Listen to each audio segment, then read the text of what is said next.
What's up everyone, Tech Geek Josh here, bringing you guys the review of the LG K3. Let's get started.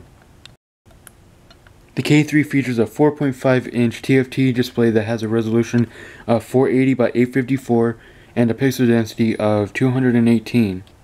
And that's actually lower than the Blue-L, which is really quite surprising because this phone is far superior than the Blue-L.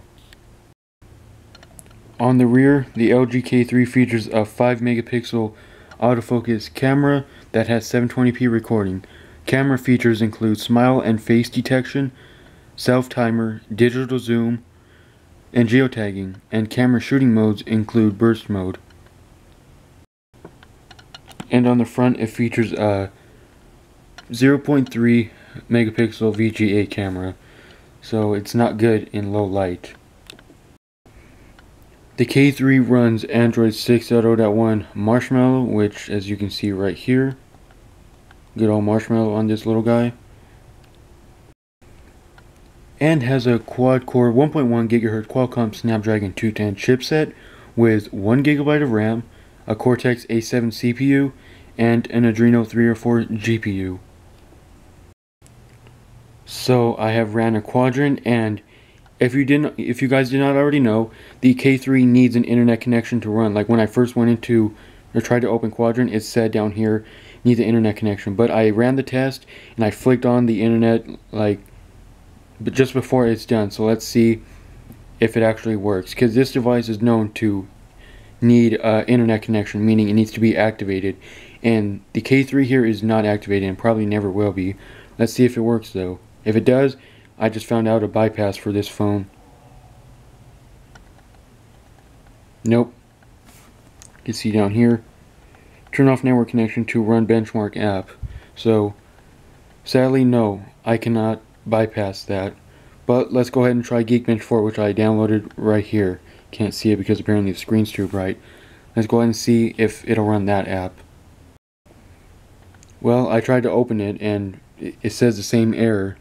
Turn off network connection to run benchmark apps. So this phone cannot run Quadrant or Geekbench unless activated. That pretty much sucks right there. Come on.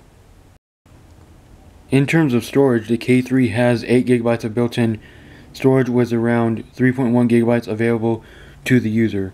The K3's storage can further be expanded via the micro SD card slot, which is found on the back. The K3 can support up to a 32 GB micro SD card.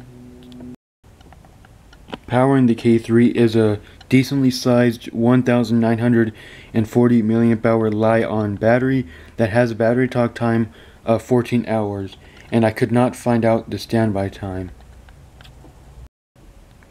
Now it's time for the gaming portion of this review, and as you can probably tell, I moved the phone back just a little bit just to get it all in frame. So the usual, I have downloaded Asphalt Nitro to test the game performance on the LG K3, and I will return once this game is up and running, meaning all set up.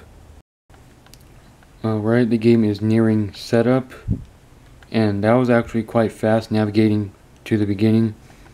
So already this phone is like much better than the Blue-L. Well, actually,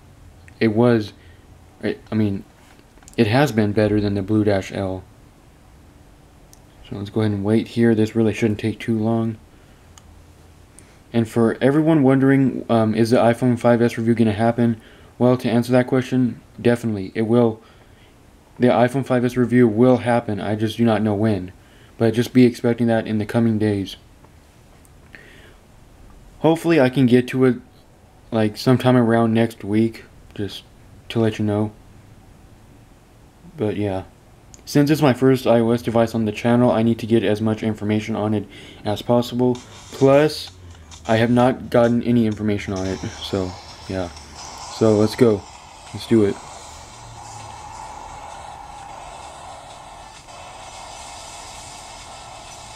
Very few hiccups already. It's what do you expect for a 1.1 GHz processor though? My car's already faster than all of them. I'm not even doing nitro.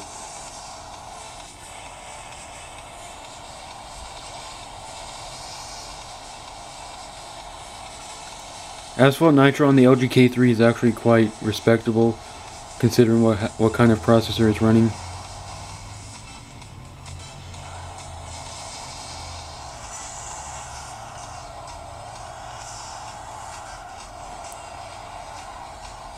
Oh, made it.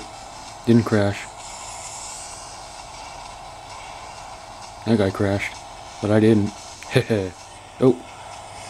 And, oh, I made it up there. Okay. That was a surprise. But overall game performance on the LG K3 on Asphalt Nitro specifically, it plays it without a problem once you're actually playing. Oh. You say, can I make the drift keep going? But when you slam into a guardrail, then yeah, you do see just a hint of hiccup in it.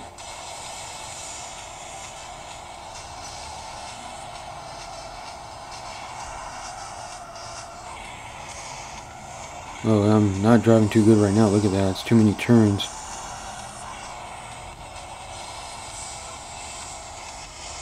You got third place. That is quite surprising. I did not know I got third place. But yeah, gaming performance on the LG K3 is actually quite enjoyable. And going back home, if I can pull up the buttons. Little hiccup there was pulling up the buttons. The apps do disappear for a quick second, but do fly back in a respectable time. And as you can see here, it's nice and smooth. No problems whatsoever. In conclusion, the LG K3 is a really nice handset considering the specs of it and considering the price point. My version, which is a Virgin Mobile one, I picked it up at Walmart for $29.97. And do I think it's worth that much? Well, I say yes it is. And I think you can pick the Boost Mobile version up for around $50, which is a little crazy. I wouldn't pay $50. The max I would spend is probably $30 on this one. And I picked this one up using my gift card. Yeah, I still have money on that card. So, but the fact that you can't run Quadrant or Geekbench 4 is, is stupid actually, because, well, it needs to be actually activated on like LTE and or all that cool stuff for it to work, but mine's not activated. If I scroll down here, it just says LG. So yeah, it's kind of stupid that it needs an internet connection to run and it can't do it off Wi-Fi, which I am connected to right now. But overall, the overall performance of the device and of the LG K3 is very respectable, and I really haven't had too much issue with it.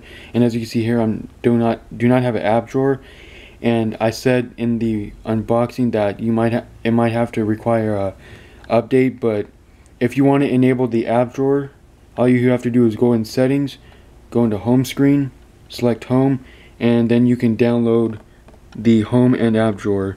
And as you can see here, I have not downloaded it. I just have the original one, the stock one that it came with. So no complaints in that department. But yeah, guys, I hope you enjoyed my review of the LG K3.